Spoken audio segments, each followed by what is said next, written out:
1 degré de conscience avec Emma Aziza, bonjour. Bonjour. Experte en hydrologie et spécialiste de l'adaptation de nos sociétés au changement climatique. On va justement parler d'eau aujourd'hui. On va commencer peut-être d'abord par rappeler le contexte des records de température qui se succèdent. 8 années records, les dernières 8 années ont été les plus chaudes de l'histoire, c'est ça Emma Aziza ? Exactement, et on peut se demander si c'est une surprise, si on est en train de découvrir cette situation. Vous allez nous dire que non, je le sens. Eh bien, j'ai bien peur que non, effectivement. Remontons en 2017. 2017, on était vraiment juste au début de ces premières années qui se sont succédées de sécheresse historique que l'on a connues en France jusqu'à l'année 2022. Eh bien, déjà, on savait que 16 des 17 années les plus chaudes parmi les 136 années de mesures qu'on avait devant nous se situaient après 2001. Ah oui. Et surtout que 2016 avait été l'année la plus chaude. Et on voit ce qui s'est passé après. Donc, ça signifie qu'on a 20 ans de recul. Mais par contre, on a quand même beaucoup de mal à passer à l'action. Alors, qu'est-ce qu'on ne savait pas depuis 2017 ? Par exemple, certains phénomènes ont pu accélérer ce réchauffement ? Alors, surtout, ce qu'on ne savait pas, c'était vraiment à quel point l'Europe allait se réchauffer beaucoup plus rapidement. Les villes, encore plus.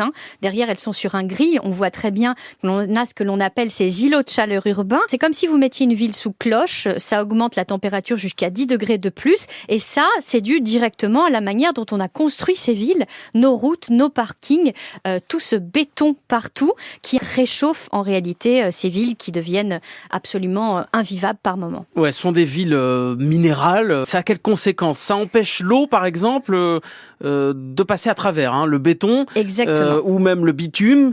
Ça fait que l'eau, elle ruisselle, elle part sur le côté et dans nos égouts. Oui, et donc l'eau qui normalement tombe sur le sol avec une part qui s'infiltre pour rejoindre nos nappes phréatiques, une part qui ruisselle et une part notamment qui repart dans l'atmosphère, les 2/3. Ça c'est comme c'est comme ça dans la nature. C'est comme ça que ça devrait se passer. Exactement, c'est comme ça dans la condition idéale. Eh bien en réalité, dans un sol qui n'est pas naturel en ville, eh bien cette infiltration est réduite de 35%.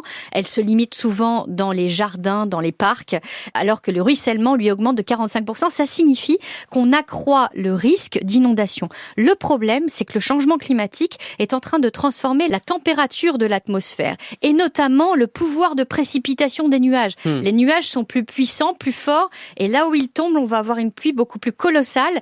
Donc, cette pluie qui ruisselle, ça génère directement des inondations plus marquées. Oui, parce que ça vient saturer en fait nos égouts. Exactement, parce que ces systèmes ont été faits pour des crues qu'on appelle vingtenales, donc des périodes de retour de 20 ans, des petites pluies. Dès lors que vous dépassez ces périodes de retour, statistiquement, ce qui est le cas maintenant à quasiment toutes les pluies majeures, eh bien, vous allez avoir des rues qui se transforment en de véritables rivières.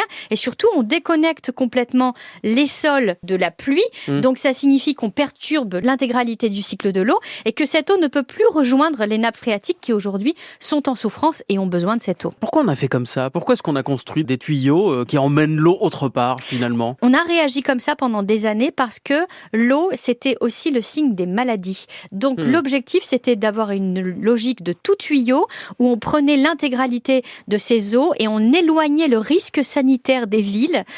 Donc via ces égouts qu'on allait ensuite retraiter très loin. On voit aujourd'hui qu'il va falloir changer la logique. Oui. Le problème, c'est que tous les parkings qu'on crée aujourd'hui, on les crée encore la plupart du temps comme on le faisait depuis des décennies. C'est-à-dire qu'on imperméabilise le sol en fait avec la manière dont on construit pour l'instant. Le sol devient imperméable et ne permet pas le passage de l'eau. Vous dites qu'il faudrait changer ça. Et on peut le changer, Emma Aziza ? On peut faire des routes qui laissent passer l'eau ? La législation est en train d'évoluer. Aujourd'hui, on parle beaucoup de désimperméabilisation des villes. On a aujourd'hui des solutions et des innovations avec des bétons poreux qui vont être capables justement de laisser pénétrer l'eau.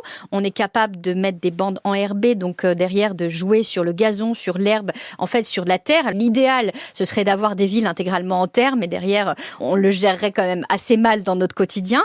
Mais par contre, on peut quand même trouver des solutions alternatives qui permettent au maximum à cette eau de pénétrer. C'est ce qu'on appelle des villes éponges. Ça réduit le risque inondation, ça permet de recharger l'air et surtout, ça sert d'îlot de fraîcheur. Et ces îlots de fraîcheur, on en a besoin pour gérer les futures canicules à venir. Et ça marche pour tout ? On peut mettre ces fameux bétons poreux, etc., y compris sur les routes, par exemple ? Alors oui, attention, parce que certaines solutions ne s'appliquent pas. Par exemple, le béton poreux ne peut pas s'appliquer aux pistes cyclables. Il faut d'autres types de solutions. Mais en fait, il existe un nombre très important de solutions. Le béton bitumeux drainant, le problème, c'est que c'est 10 à 15%. 10% environ plus cher, sauf que lorsqu'on sait aujourd'hui ce que représente en termes de coût l'impact des îlots de chaleur sur la santé, sur le plan sanitaire, et notamment le risque d'inondation, est-ce qu'à un moment donné, il ne vaut pas mieux prévenir que guérir? Emma Aziza, merci beaucoup. Ça sera le mot de la fin. Experte en hydrologie, spécialiste de l'adaptation de nos sociétés au changement climatique. Pour 1 degré de conscience, tous les samedis sur France Info.